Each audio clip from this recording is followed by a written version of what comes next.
വാരാണസിക്ക് പുറമെ ദക്ഷിണേന്ത്യയിലെ ഒരു മണ്ഡലത്തിലും പ്രധാനമന്ത്രി നരേന്ദ്രമോദി മത്സരിച്ചേക്കുമെന്ന അഭ്യൂഹം. തമിഴ്നാട്ടിലെ രാമനാഥപുരത്ത് മോദി സ്ഥാനാർത്ഥിയാകുമെന്നാണ് റിപ്പോർട്ടുകൾ. അതിനിടെ BJPയുടെ ആദ്യ സ്ഥാനാർത്ഥി പട്ടിക ഉടൻ പ്രഖ്യാപിക്കും. ആദ്യ പട്ടികയിൽ 125 പേരുണ്ടെന്നാണ് സൂചന. ഉത്തർപ്രദേശിൽ NDAയിൽ സീറ്റു ധാരണയായി. 74 സീറ്റിൽ BJP മത്സരിക്കും. കാണാം ഇന്നത്തെ ലീഡ് സ്റ്റോറി.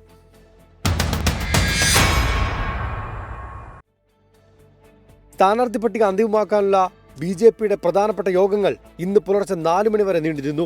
പ്രധാനമന്ത്രി നരേന്ദ്രമോദി, കേന്ദ്ര ആഭ്യന്തരമന്ത്രി അമിത്ഷാ, പ്രതിരോധ മന്ത്രി രാജ്നാഥ് സിംഗ്, മധ്യപ്രദേശ് മുൻ മുഖ്യമന്ത്രി ശിവരാജ് സിംഗ് ചൗഹാൻ തുടങ്ങിയ മുതിർന്ന നേതാക്കൾ ആദ്യഘട്ട പട്ടികയിൽ ഇടം പിടിക്കും.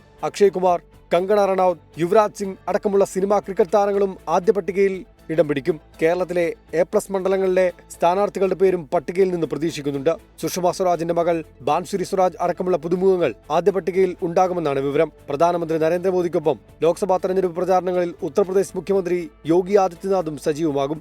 ദേശീയ തലത്തിൽ യോഗി ആദിത്യനാഥിനെ ഉയർത്തിക്കാട്ടണമെന്ന RSS നിർദ്ദേശത്തിന്റെ ഭാഗമായിട്ടാണ് നടപടി. കേരളത്തിലടക്കം യോഗി ആദിത്യനാഥ് പ്രചാരണത്തിനെത്തും. ദക്ഷിണേന്ത്യയിൽ പ്രധാനമന്ത്രി സ്ഥാനാർത്ഥിയാകുമെന്ന അഭ്യൂഹവും സജീവമാണ്. തമിഴ്നാട്ടിലെ രാമനാഥപുരം മണ്ഡലത്തിലാണ് പ്രധാനമന്ത്രിയുടെ പേര് പരിഗണിക്കുന്നത്. ഉത്തർപ്രദേശിൽ 74 സീറ്റിലാണ് BJP മത്സരിക്കുക. ബാക്കി സീറ്റുകൾ സഖ്യത്തിലുള്ള RLDക്ക് നൽകും. മഹാരാഷ്ട്ര, ബീഹാർ സംസ്ഥാനങ്ങളുടെ കാര്യത്തിൽ അന്തിമ തീരുമാനമായാൽ ഉടൻ പട്ടിക പ്രഖ്യാപിക്കും. 24 ഡൽഹി.